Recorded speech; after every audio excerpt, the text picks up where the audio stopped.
Hello friends, welcome to my YouTube channel. So let's start our third part from chapter crop production and its management from NCERT book. So हमने manuring तक पढ़ लिया था. Now start with irrigation. Irrigation क्या होता है? जो हम क्रॉपिंग कर रहे हैं उसको पानी देना time to time. So all living beings need water to live. सबको जिंदा रहने के लिए पानी की ज़रूरत होती है. Water is important for the proper growth and development. Growth और डेवलपमेंट के प्रॉपर ग्रोथ के लिए वाटर जो होता है वो इम्पॉर्टेंट होता है. Water is absorb by the plant roots. और वाटर प्लांट किस तरीके से एब्जॉर्ब करते हैं? अपनी रूट्स के through. Along with water minerals and the fertilizers are also absorbed. पानी में जो घुले हुए मिनरल्स होते हैं और जो मैन्योरिंग के टाइम पे हमने फर्टिलाइज़र डाले थे वो भी पानी में घुल के रूट के थ्रू एब्जॉर्ब हो जाते हैं. The plants contain nearly 90% of water. तो प्लांट की बॉडी में भी जैसे हम बोलते हैं हमारी बॉडी में भी इतना परसेंट 70 मोर देन 70% वाटर है. प्लांट्स में भी नियरली 90% क्या होता है? वाटर होता है. Water is essential because germination of seeds does not take place under dry condition. Water क्यों ज़रूरी है? क्योंकि जो जर्मिनेशन होता है सीड का, जो हमने सीड को सो किया है वो जर्मिनेट ही नहीं होगा in the absence of water.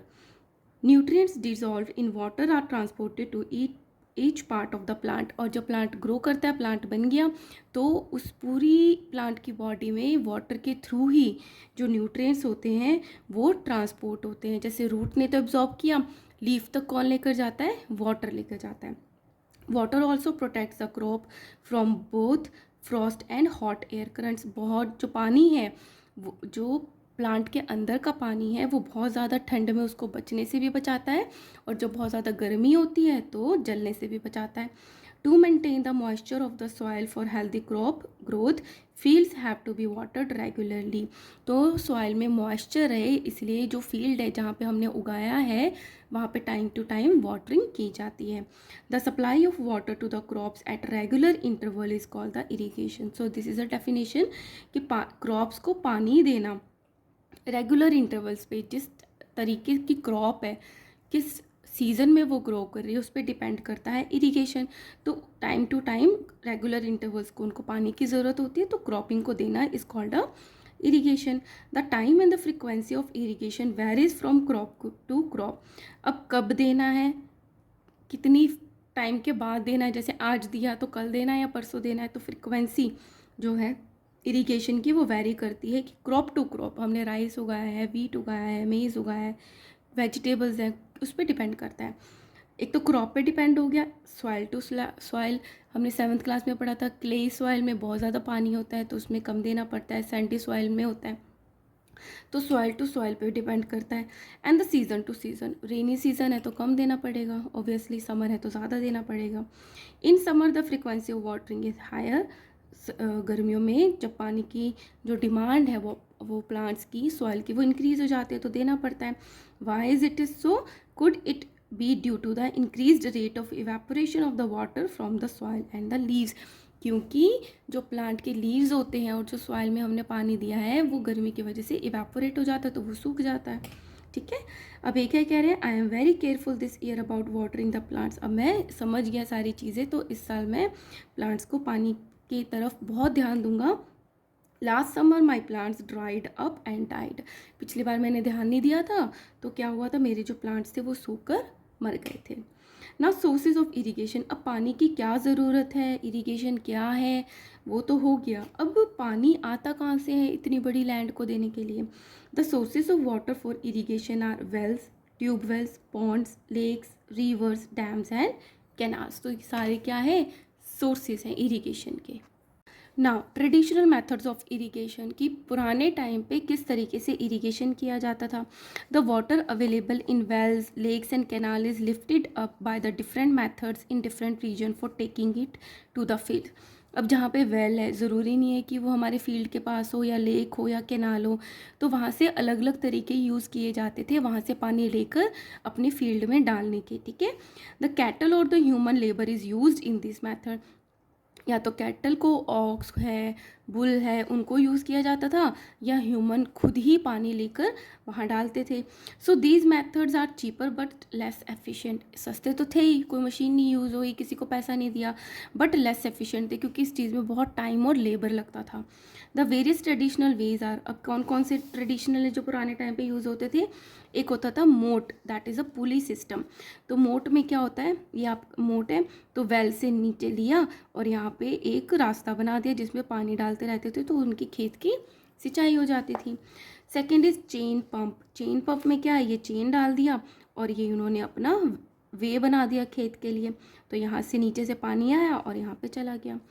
Third is dhekli. So this is a dhekli, चीज़ वही है सारा, वेल से पानी निकालने के इधर वेट है और यहाँ पे उन्होंने ले के बकेट और नीचे डालते रहे उनके खेत में, यहाँ से रास्ते के थ्रू जाता रहा। Fourth is rahat, that is a lever system. इसमें भी क्या है, यहाँ ये ऐसे घूमता रहता है, नीचे से बकेट भर के ऊपर आती रहती है, जब इधर नीचे आती है तो पानी गिर जाता है, तो ये घुमा, ये जब ऑक्स जो है ये घूमता है तो ये भी घूमता है। सो this is a rahat. The pumps are commonly use for lifting water, but तब तो कैटल यूज़ होते थे, लेकिन अब जो है पंप यूज़ किए जाते हैं ना, मोटर यूज़ की जाती है वाटर को लिफ्ट करने के लिए। Diesel, biogas, electricity and solar energy is use to run these pumps. अब इन पंप्स को रन करने के लिए एनर्जी की ज़रूरत है, तो वो एनर्जी कहाँ मिलती, कैसे मिलती है, डीजल्स के थ्रू, या बायोगैस यूज़ करते हैं, या इलेक्ट्रिसिटी वाले, या सोलर एनर्जी यूज़ होती है। ठीक है, now come to the modern methods of irrigation. अभी क्या यूज़ होता है, the modern method of irrigation help us to use water economically, क्योंकि अब हमें पता है पॉपुलेशन इतनी हो गई है, पानी की रिक्वायरमेंट ज़्यादा है, ग्राउंड वाटर कम बचा है, तो हम क्या सोचते हैं कि उसको वाइजली यूज़ किया जाए और जिसमें ज़्यादा पैसा भी ना लगे। The main method use are as follows. तो क्या क्या यूज़ होते हैं, फर्स्ट होता है sprinkler system, another is drip system. ये मॉडर्न मेथड है। स्प्रिंकलर में हम क्या देखते हैं, जैसे ये स्प्रिंकलर होते हैं ना, तो इसमें से ये जो मेन पंप है वेल में से निकालता है पानी, मेन पाइप में जाता है और ये सब पे सप्लाई होता है, इसमें से हर एक स्प्रिंकलर में निकल कर, जैसे कि बारिश हो रही होती है उस तरीके से पूरे खेत में सप्लाई कर देता है बाय ड्रॉप। ठीक है, तो एकदम से बहुत सारा इकट्ठा नहीं होता। This system is more useful on the uneven land where sufficient water is not available. तो ये क्वेश्चन पूछा जाता है स्प्रिंकलर सिस्टम कहाँ यूज़ होता है, जहाँ पे एक तो लैंड जो होती है वो अनइवन होती है और जहाँ पे सफिशेंट पानी भी अवेलेबल नहीं होता। The perpendicular pipes having rotating nozzle on the top. Perpendicular होता है 90 डिग्री पे, तो परपेंडिकुलर पाइप्स होती हैं, उस पर रोटेटिंग, ये मूव भी, घूमती भी रहती हैं टॉप पे, तो कभी इधर पानी दे दिया घूम घूम के, सब देखा भी होगा आपने, है ना। Are joint to the main pipeline at the regular intervals. When the water is allowed to flow through the main pipe under the pressure with the help of the pump, it escapes from the rotating nozzle. तो वहाँ से पानी निकल जाता है rotating nozzle से. It gets sprinkled on the crop as if it is raining. किस तरीके से sprinkle करता है, जैसे बारिश हो रही है. Sprinkler is very useful for the lawns, coffee plantation and several other crops. तो ये एग्जाम्पल भी पूछा जाता है कहाँ पे यूज़ होता है, जैसे कॉफ़ी प्लांटेशन है, लॉन्स हैं, गार्डन में आपने देखा होगा, और कुछ क्रॉप्स में यूज़ होता है। ठीक है, सो this is about the sprinkler system.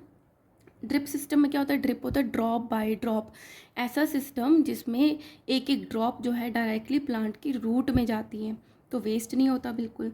In this system the water falls drop by drop directly near the roots, so it is called the drip system.